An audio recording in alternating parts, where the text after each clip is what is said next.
Hi, everyone. Thanks for listening to the Founder Spirit podcast. I'm your host, Jennifer Wu. In this podcast series, I interview exceptional individuals from all over the world with the Founder Spirit, ranging from social entrepreneurs, tech founders, to philanthropists, elite athletes, and more. Together, we'll uncover not only how they managed to succeed in face of multiple challenges, but also who they are as people and their human story. Our podcasts are shared freely with the public, and your generosity is highly appreciated, as we decided to do away with corporate sponsorships a few years ago. Please consider supporting us on Patreon so that we can continue to create meaningful episodes with inspiring guests. That is patreon.com/thefounderspirit. As always, you can find us on Apple, Amazon, and Spotify, as well as social media and our website at thefounderspirit.com. Once again, thank you all for tuning in, and I really hope that you enjoyed the 4th season of the Founder Spirit podcast.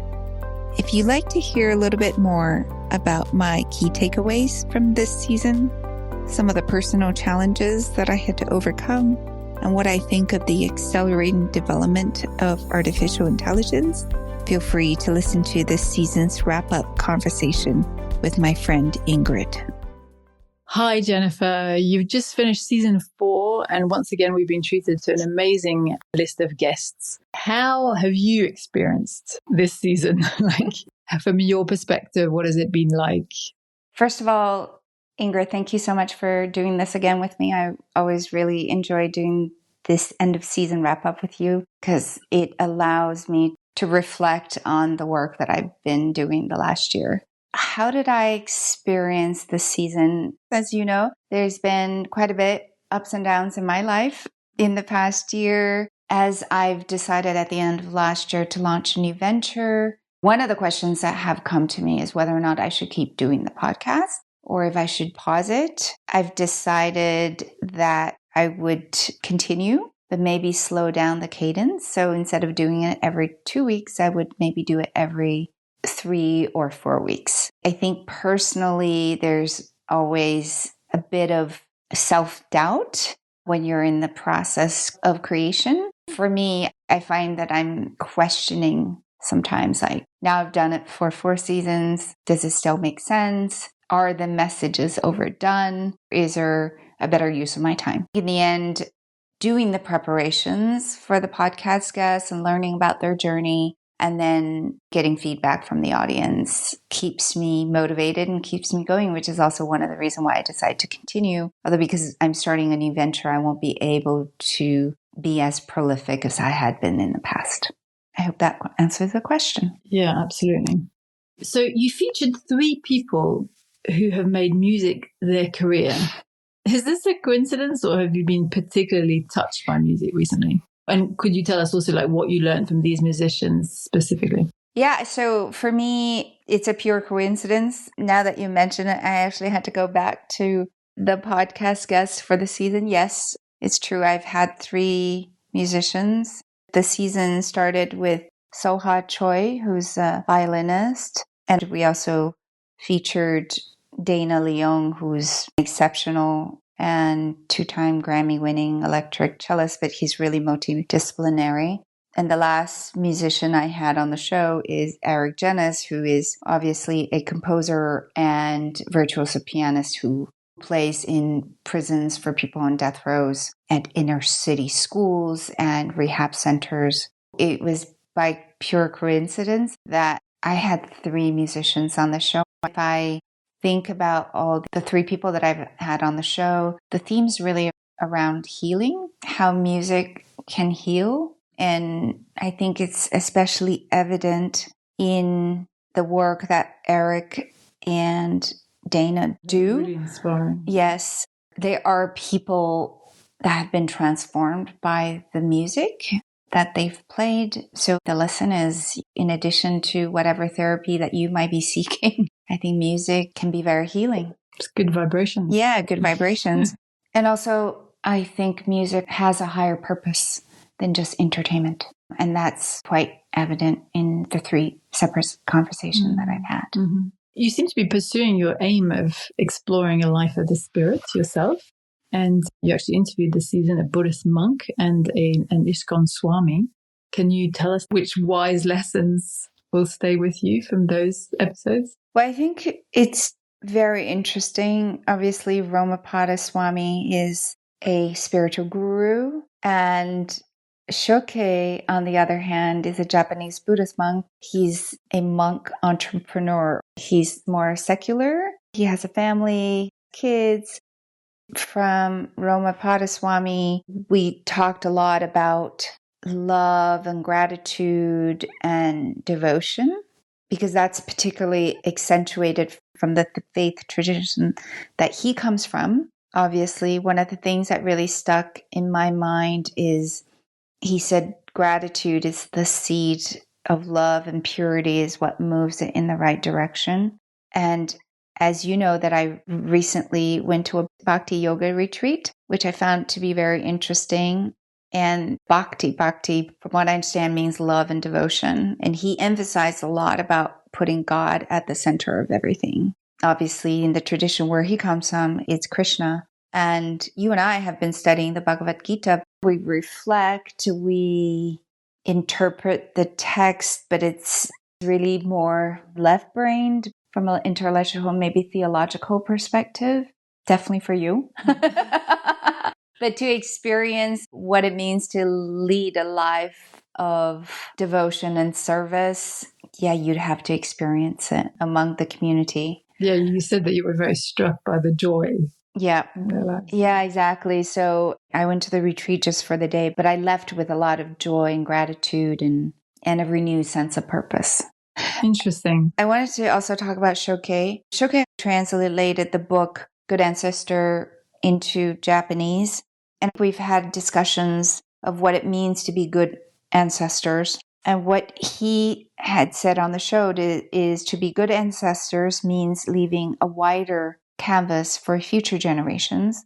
That actually reminded me of some of the indigenous principles, which is the idea of 7 generation, right? You have to think about our actions in terms of what consequence it could have for 7 generations or for the 7th generation. And this morning I was just exchanging a text message about the fossil fuel industry and the degradation to the environment that we have caused. And he says, well, let's just party and enjoy the show. And that's exactly dominant narrative in the society that we have, is we don't think of the consequences down the road. It happened with social media.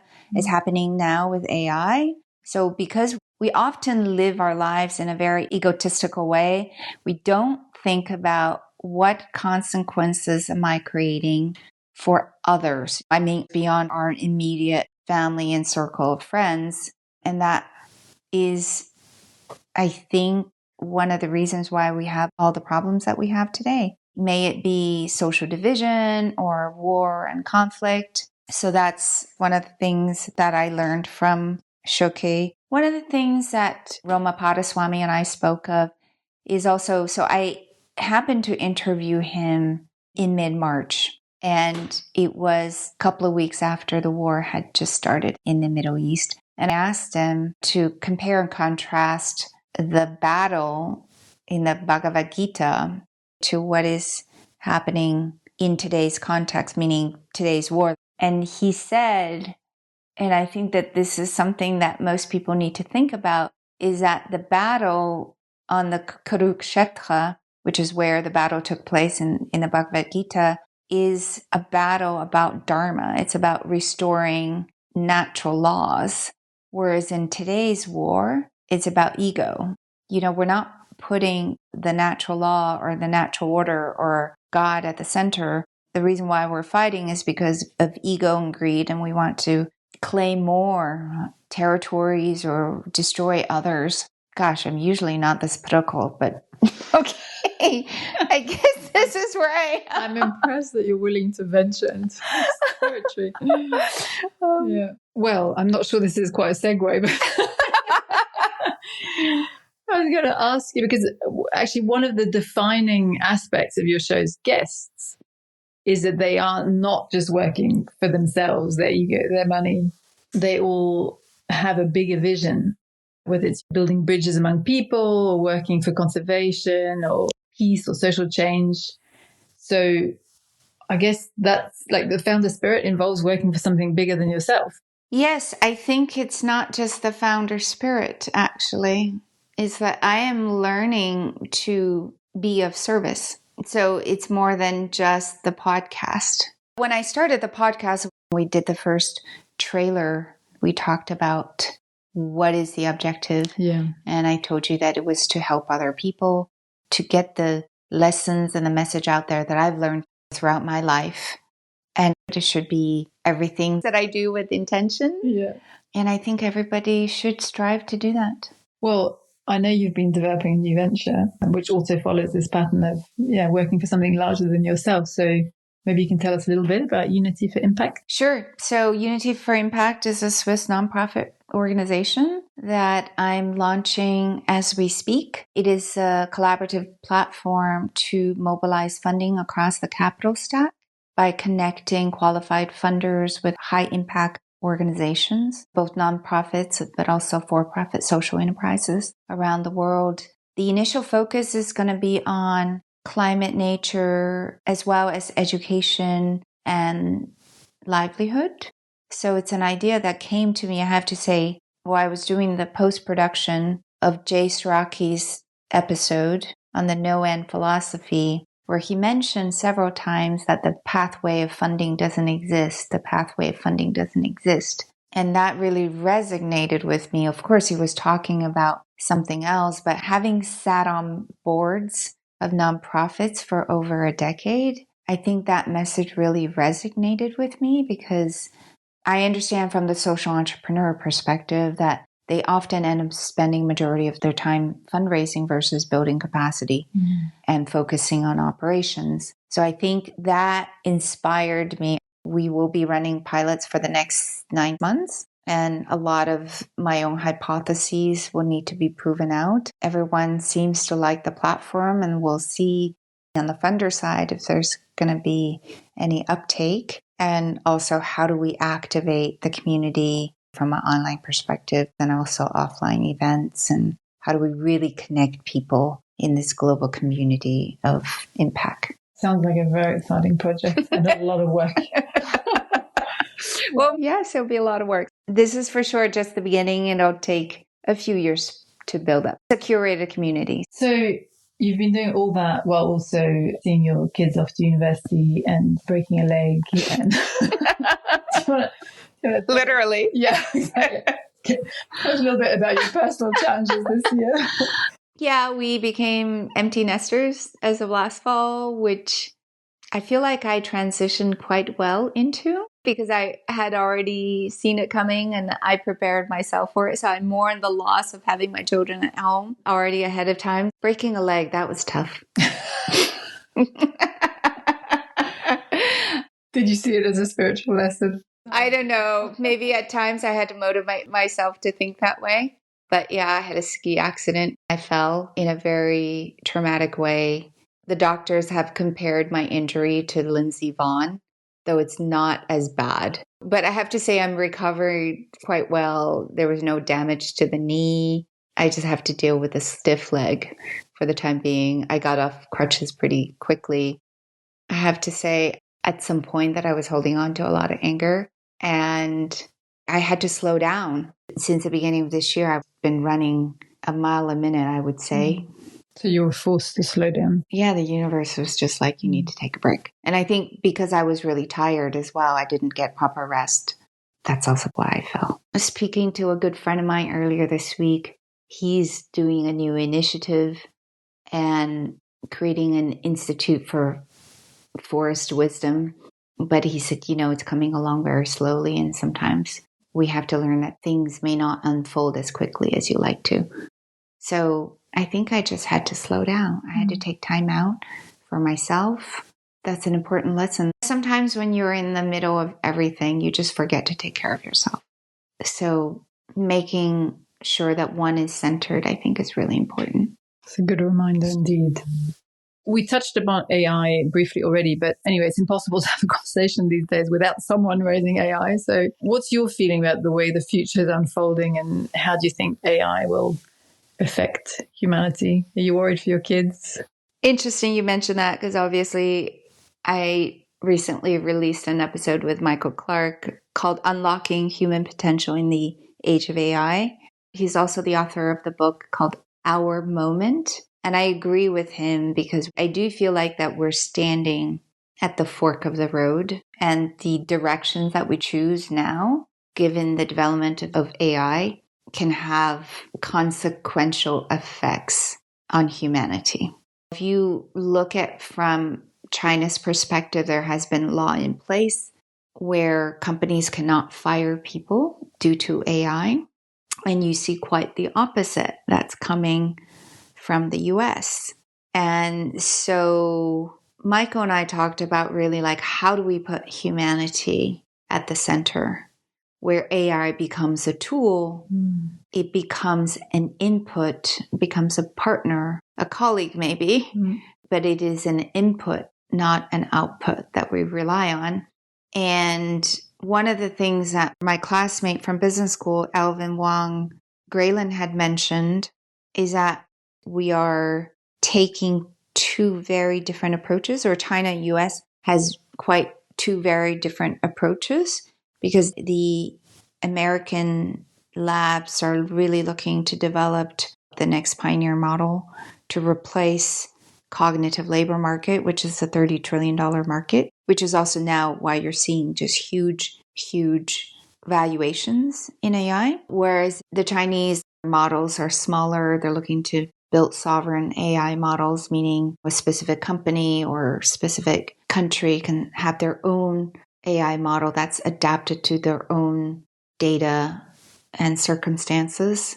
And he is of the opinion that the God model, as he calls it, is still speculative whether or not we'll actually get there with the American model. Yes, with the current development in AI. But the question always comes back to me is like, how is that we need to put human at the center. I don't necessarily buy into Elon Musk's vision that, oh, it will be the age of abundance. I think you can say that when you're a billionaire and that robots and machines will do everything. That will just get, people will get a universal income. Is that the future that we want to build, though? Is that the world that we want to live in? I think a lot of times we live in a society where technological development is being upheld as human progress, and we don't think through the second and third order effect of what it might have on society. We don't think 7 generations down the line. No, we don't. We definitely don't think 7 generations down the line. But I do think that, as I mentioned before, we need to slow down so that we have room to breathe, so that we can think about the potential consequences that this technology can bring. Maybe going fast is not the best way, because look what happened to social media, what it has become, and all the mental health problem that it's causing among teenagers who don't have a fully developed prefrontal cortex. I know it's that the Silicon Valley model is move fast and break things, but when you're on the spiritual path, you understand how important it is to slow down. Yeah, and avoid what the French call la fuite vers l'avant, fleeing ahead, which is completely counterproductive. Yeah, it's quite scary all in all, I would say. I think one of the things is we don't observe nature, right? So speaking of slowing down, we saw what happened during COVID 2020. Nature came back to life. We just need to give her a break. But she came back to life during the lockdown. And same with humans. People are overworked. We overanalyze. We overthink. We overworry about many things. Overconsume. And we overconsume. And we just need to slow down. That's it. I have to say, I also have to constantly remind myself of doing that, because I'm not very good at doing that either. But well, it's difficult when the general trend is in that direction. You sort of. Yeah. I feel like the world is accelerating, not just with AI, just everything is accelerating. And with AI, there will be tremendous increase in productivity. And that means within the same amount of time, we're capable of doing more things with AI. So I'm thinking, is that really beneficial also from our mental health perspective? So if you think about before the internet, we had to call people up. Things would take a week to get done. With the internet, it would take a day. And now with AI, it's maybe an hour. So that means that we'll have a lot more time to do other things. So I feel like we are more productive, but we're even busier. Yeah, it's true. Yeah, we are busier. It hasn't bought me free time. I'm more productive, but I'm certainly busier. And so I'm thinking now with AI and the way that it's able to really bring up productivity at an unprecedented rate, what kind of result it would have on our mental health. And also because our brain cannot function at that speed. We're not meant to. No, at least my brain can. Maybe the younger generation can. But it's interesting to see because your podcast is all about human speed, right? Sitting down to have a conversation, asking questions, debating. And actually, I think that's what really makes sense to a lot of people, is really to live on that scale, on that speed that our brains are designed for. And all these technological advances are counter to our nature. Like I said before, we now equate technological development with human progress. Yes. That's not necessarily the case. If anything, with AI, I feel like that we're going backwards because we rely on the machine to do a lot of the cognitive functions. So I think we really have to think about how we use AI, what kind of effects it's going to have on the labor market, and what it means for our kids. Of course, they're scared. Already there's not that many jobs available. Perhaps the safest ones is a plumber or electrician. So if you have the top labs that are working towards replacing the cognitive labor market, yeah, it's a scary thing. But I think the jury's still out whether or not they will be successful. I think we're going through a transition now, not just with AI, but also with many of the other challenges that we have with climate. With ourselves, we have a lot of mental health challenges. This is a culmination of the damages that we're causing to the environment, to each other, to ourselves. So I think all that is now surfacing in the world as division and violence. Do you have any guests lined up for the next season then already? Or? Yes, I do. I decided to continue and I lined them up so I can't chicken out. So I think the first guest that I will have is Ashish Goyal. He is a dear friend and he is the first blind trader on Wall Street. I think he has this condition since he was 7 years old, and then he became blind when he was 18 or 19. So he went through this excruciating period of 12, 13 years of losing his sight slowly. So I think that'll be very interesting. He recently did a 20-mile walk around London and raised 70,000 pounds for his charities. So I'm really inspired by him as a person and also the work that he does. The other guest that I plan to have on the show is Dr. Lisa Miller, who is a professor and the founder of Spirituality Mind Body Institute at Columbia University. So she's someone that's studied the science of spirituality for most of her life. So she'll be another guest on the show, and then we'll see how the season evolves. But I didn't plan too many in advance. Yeah. Okay, one last and possibly strange question. If you had yourself on the show, what would be one or two questions that you would like to ask yourself? I think I would like to ask, what were the people that had the most impact on your life? And you would reply? I think there were 3 people that really had a huge impact on my life. One was Anita. I met her when I was 17 years old, and I was a very shy teenager. And she was the opposite. She was smart. She was outgoing. She was confident. She was everything that I wasn't at that time. And being around her and really showed me and elevated me to what I could aspire to become. The second person I would say is my first boss out of college. when I became a consultant in New York City. I think there are certain people in your life that really believes in you more than you believe in yourself at that moment. So he's been my lifelong mentor. We're still friends. He really boosted my confidence professionally versus my friend Nita boosted my confidence personally. And I think the third person is my former CEO. Nathan Anderson, my second podcast guest on the show, I think he showed me a different way of being.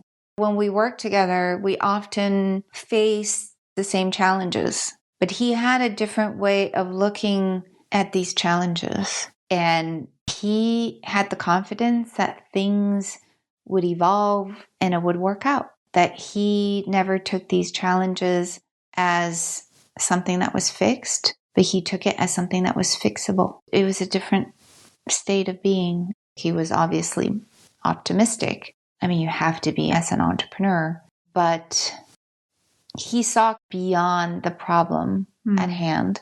Whereas I just saw the obstacle. I'm super grateful having had these three people in my life. It's besides my husband and my children. Of course. Was it not on your show? Somewhere else I just heard recently the quote from Bruce Lee, be like water. Yes. So it's like an unstoppable force and it just finds all the cracks and the obstacles. Yeah. Well, it's also like having the belief that everything will work out. Yeah. And that's also how people manifest, because if you're stuck, you can't manifest. Right. You have to first embody the emotions as if they had already been happening. Very nice. Well, that's a nice way to wrap up. Yes. Thank you. I look forward to next season. Thank you. We'll see where it goes. Thank you so much. Our podcasts are shared freely with the public, and your generosity is highly appreciated, as we decided to do away with corporate sponsorships a few years ago.